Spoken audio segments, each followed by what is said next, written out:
You think gambling is about winning or losing money. It isn't. Casinos used to make money when you lost. That was the old model. Simple, transactional, almost honest by comparison. But modern gambling platforms like sports betting apps, online casinos, even video games discovered something far more valuable than your money, because money runs out. And what they discovered has been quietly operating on you longer than you probably realize. That's where the shift happens. The moment where you're no longer the player, you're the bet. So the real question is, how does a system quietly rewire your brain without you noticing? On this episode of HumanGlitch, we're examining the hidden system behind America's gambling epidemic and how betting escaped casinos and embedded itself into everyday life. Because gambling didn't spread by accident, it spread by design. Today, nearly 1 in 5 Americans has placed a sports bet in the past year, yet 43% of Americans say legal sports betting is a bad thing for society. Billions of dollars are now wagered every year through apps that live inside our pockets. Advertising floods sports broadcasts, podcasts, and social media feeds. What used to be hidden behind casino walls is now everywhere. Gambling is no longer hidden. It's normalized, which makes the glitch harder to see. The real story of modern gambling doesn't begin in a casino. It begins somewhere much earlier. For many people, the first time they experienced the gambling loop didn't happen in a casino. It happened in childhood. Yes, childhood. A Happy Meal toy, a mystery prize inside a cereal box, a pack of trading cards. You never knew exactly what you were going to get. That uncertainty was the point. But today, that same mechanism has moved somewhere much bigger, inside video games. More than 80% of children in America now play video games. And inside many of those games, the rewards aren't fixed. They're randomized. Loot boxes, skin packs, mystery drops, digital prizes hidden behind a button. And once real money enters the equation, something interesting begins to happen. Right, I just won a bit of profit there. I had 200 Robux. No, I had 200 Robux in profit, 100 Robux in profit, but I lost them. But I had 50 Robux and I lost it, and I thought I got 50 Robux again. So on this, mine's on a Robux Revolve, what I'm gonna do is buy 40 crates now. No, not 40 crates, but like 44 crates. That looks good. Let's go.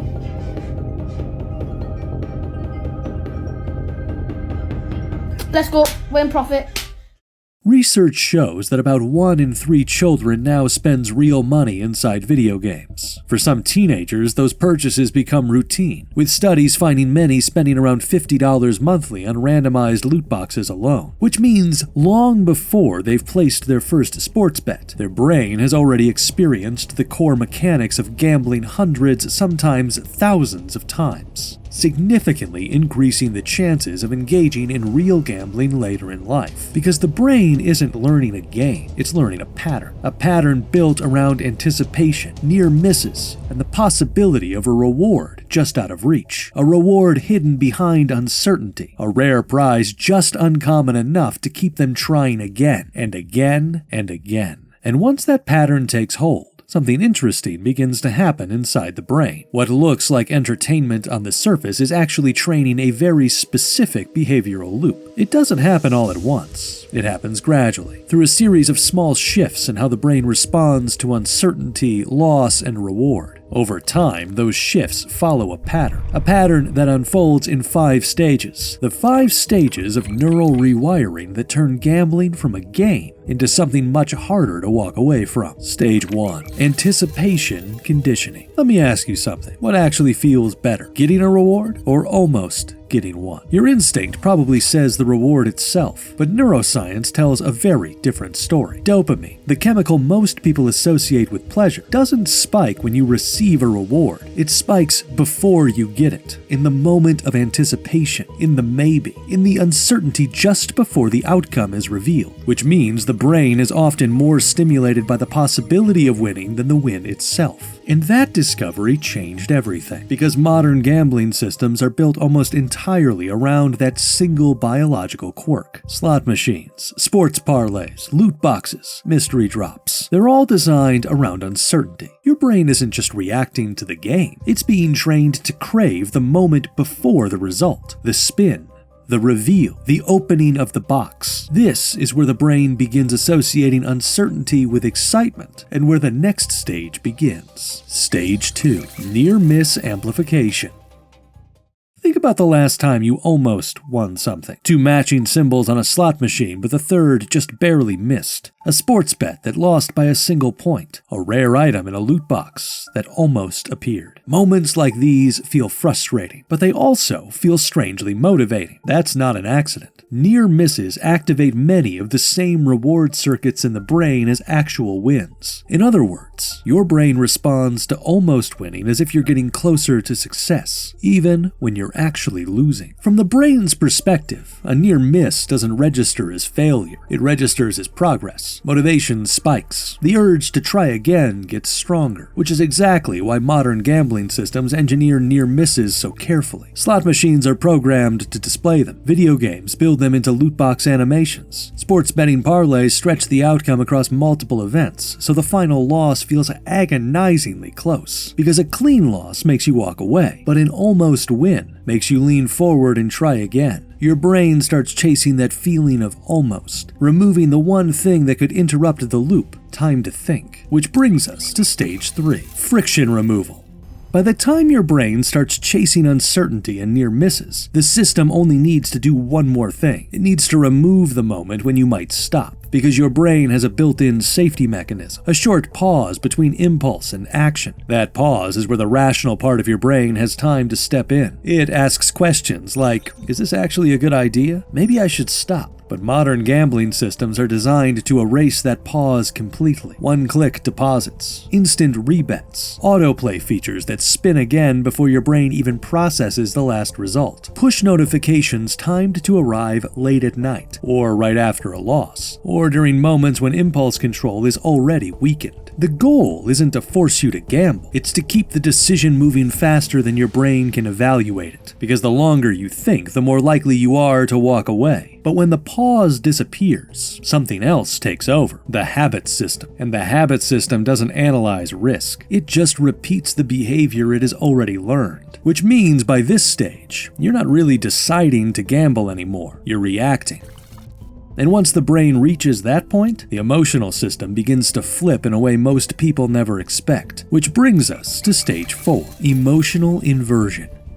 Normally, pain teaches us to stop. Touch a hot stove once and your brain remembers. That memory becomes a warning, don't do that again. Loss is supposed to work the same way. Lose money, feel discomfort, walk away. That's how the brain protects itself. But inside the gambling loop, something strange begins to happen. Loss stops pushing people away and starts pulling them back. Because by this stage, the brain has already learned a powerful association. Uncertainty creates anticipation. Near misses feel like progress. So when a loss finally arrives, your brain doesn't interpret it as failure. It interprets it as unfinished business. Which is why gamblers often describe the same feeling after losing. Just one more bet to recover, one more spin to make it right. Psychologists call this loss chasing, the urge to keep gambling specifically because of a loss. And once that emotional signal flips, the system no longer has to convince someone to keep playing. The brain does it automatically, trying to ease the discomfort of the last outcome. Which means by this stage, the system doesn't need rewards anymore. Loss itself becomes the fuel. And when behavior reaches that point, the final stage begins. Identity integration. By the time you reach stage 5, gambling stops feeling like an activity. It starts feeling like part of who you are. You hear it in the language we use. I'm good at reading odds. I just had a bad run. I know how to win if I stick with it. These aren't just explanations. They're identity statements. And identity is one of the strongest forces in human behavior. Because when a habit becomes part of your identity, quitting it doesn't feel like stopping a behavior. It feels like losing a piece of yourself. Psychologists call these identity-based habits, behaviors that persist not because they are rewarding, but because they reinforce who we believe we are. From the system's perspective, this is the final destination, because identity creates stability. Stable behavior becomes predictable, and predictable behavior is extremely valuable. Which brings us back to the quiet shift that started this entire process. The moment when you, the player, slowly becomes something else, a predictable variable inside the system. In other words, the bet.